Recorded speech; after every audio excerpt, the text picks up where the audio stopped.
Hey guys, Andy here at Shambhala.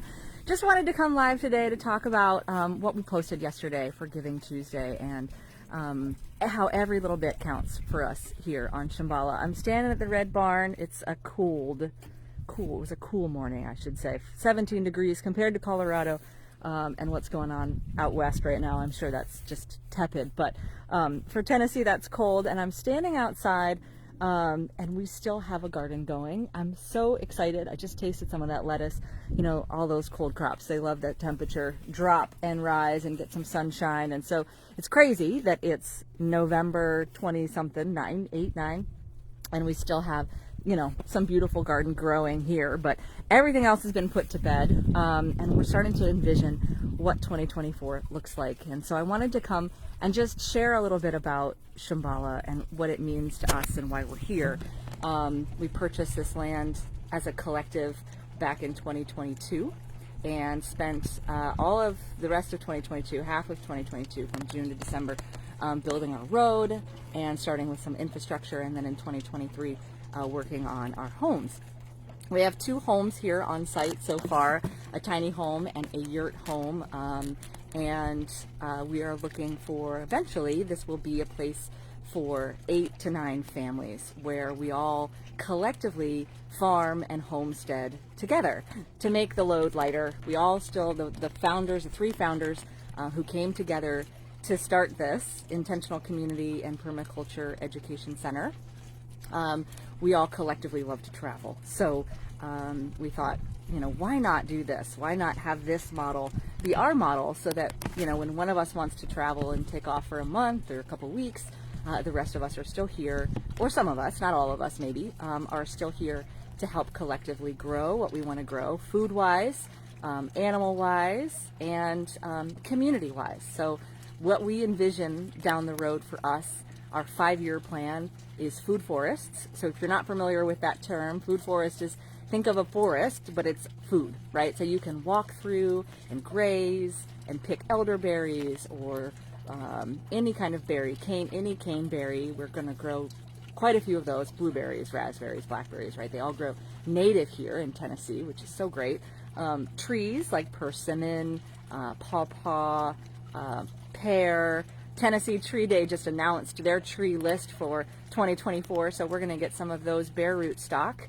And pear is on the list, which we are super excited about. So pear, you know, and then things on the ground too. So what we love to see around trees are comfrey and herbs and things that help keep the pests down, but also help you know, provide nutrients back into the soil for the tree, and then vice versa. The tree can provide some nutrients in return too. And companion planting is part of permaculture as well. So we'll focus on that, but obviously strawberries and vegetables, onions, things that can grow in the ground in that food forest too. So imagine that. And then community. So community for us is gathering, fires, learning together, growing and building and doing the personal growth together, but also learning as we go. So this whole last year has been such a crazy learning adventure for us. We've had so many people come out and help us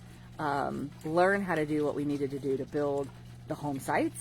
And then this coming year, we'll be focusing on the gardens. So maybe a hoop house if we get funding for that, and just continuing to grow food around the home sites and building that. We have 40 acres total here, about 10 acres of forest, and the rest are grassland. And I can walk around and show you what it looks like from down here. It's definitely, here, let me turn the camera around actually.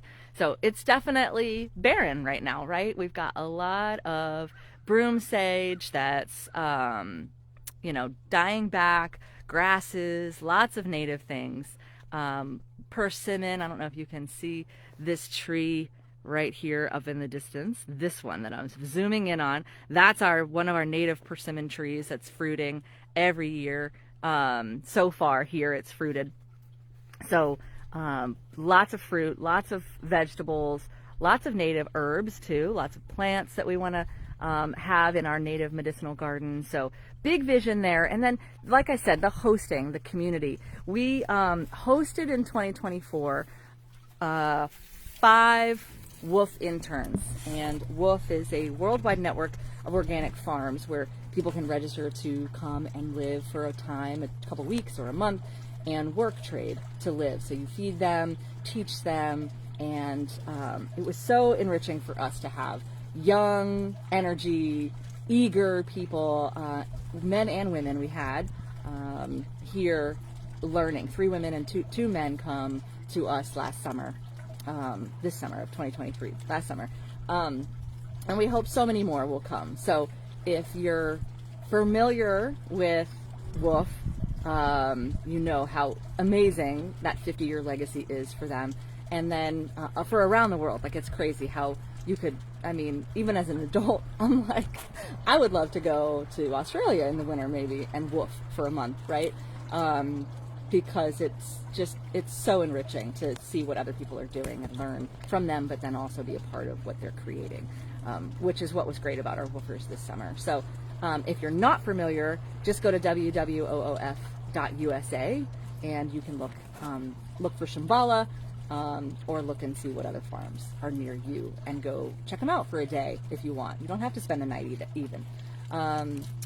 And then workshops, permaculture workshops. We want to provide learning for all sorts of levels of permaculture education, from just, the basics of what, gardening is and growing your own food is, to really setting up your own permaculture food forest in your backyard. So those are some of the things that we're raising funds for this coming year, providing housing for our woofers, a couple of bell tents on platforms for them, continuing to establish our community space here at our big red barn.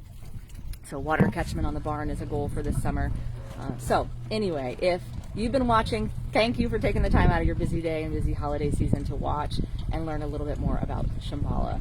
And we hope to see you here at some point in 2024. And so if you have a little bit extra at the end of the year this year, please think about giving 10, 20, 50, 100, whatever works for your budget towards Shambhala. I know that you get a lot of asks this time of year, but if you've been following along and you like what we're doing, please take the time and visit our donor site. So thank you guys. Have a great day and happy holidays from Shambhala, our big red barn, and our last remaining food garden this year.